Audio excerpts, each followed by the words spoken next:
तर आज आम्हाला जायचं होतं धोंडे खायला माझ्या माहेरी. खूपच गरमी आहे त्यामुळे मी ही लाईटवेट साडी घातली होती आणि हलका फुलकाच मेकअप केला होता, कारण गरम तर एवढं होतंय ना, नुसतं घाम होतंय.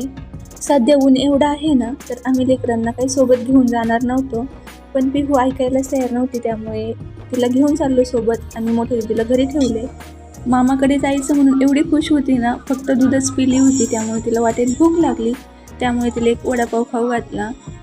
घरी जाण्याच्या अगोदर माझ्या माहेरी हे स्वयंभू महादेवाचं मंदिर आहे. या ठिकाणी आम्ही दर्शन घेण्यासाठी गेलो होतो. खूप जागृत देवस्थान आहे आणि खूप लोकांना याचा अनुभव येतो. माझ्या डिलिव्हरीच्या वेळेस देखील माझी आई नवस बोलली होती ना, त्यावेळेस माझी डिलिव्हरी नॉर्मल झाली होती. दर्शन घेतलं, त्यानंतर घरी गेलो, मस्त थंडगार सरबत वगैरे पिलो आणि त्यानंतर पिहूच्या मामी व आजीची तयारी चालू होती ताट करण्याची. मस्तच पुरणपोळीचा स्वयंपाक होता, रस वगैरे बनवलं होता आणि त्यानंतर लगेच ताट वगैरे केले. आतमध्ये खूप गरम होत होतं, त्यामुळे सर्व माणसं बाहेरच बसली होती, कारण बाहेर मस्त गार सावली पण होती, हवा पण येत होती आणि कूलर पण लावला होता. इकडे आमची ढमाबाई मस्त पिहू सोबत आणि चिवदीदी सोबत खेळत होती. मी देखील थोडीशी वाढायला मदत केली. त्यानंतर माणसांचे जेवण वगैरे झाले. त्यानंतर ह्या दोघींच्या अशा काही गप्पा चालू होत्या जशा की खूप दिवसातून भेटल्या. नंतर पिहू मामासोबत जांभूळ खायला गेली. त्यानंतर आम्ही सर्व बायका जेवण करण्यासाठी बसलो आणि जेवणाची सुरुवात मस्त धोंडा खाऊनच झाली. खूप छान असा स्वयंपाक झाला होता आणि इकडे आजी म्हणत होते ह्या पुरींना पण घ्या जेवायला, पण हे लेकरं असे खेळण्यात दंग होते की त्यांचं जेवणाकडे अजिबातच लक्ष नव्हतं. इकडे पिहूचे पप्पा मस्त बाजेवरती झाडाखाली झोपले होते आणि ही आमची ढमाबाई तर मोठे चिवडीची चप्पल घालत होती आणि तीच तिला खूप आवडली होती. आम्हाला बाकी काहीच नको, आम्हाला फक्त ही चप्पलच हवी होती. आम्ही देखील आजीसोबत गप्पा मारत बसलो होतो झाडाखाली आणि नंतर इकडे पिहूच्या मामीची आणि आजीची तयारी चालू होती.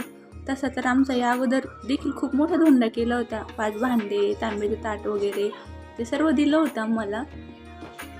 अधिक महिना हा भगवान श्री हरिविष्णूंना समर्पित आहे, त्यामुळे या महिन्यामध्ये मुलगी आणि जावयाला लक्ष्मीनारायण समजलं जातं. रीतिरिवाजाप्रमाणे आमचं औक्षण वगैरे केलं. त्यानंतर पिहूच्या मामीने देखील हळदी कुंकू वगैरे लावून घेतलं आणि आमचं औक्षण केलं.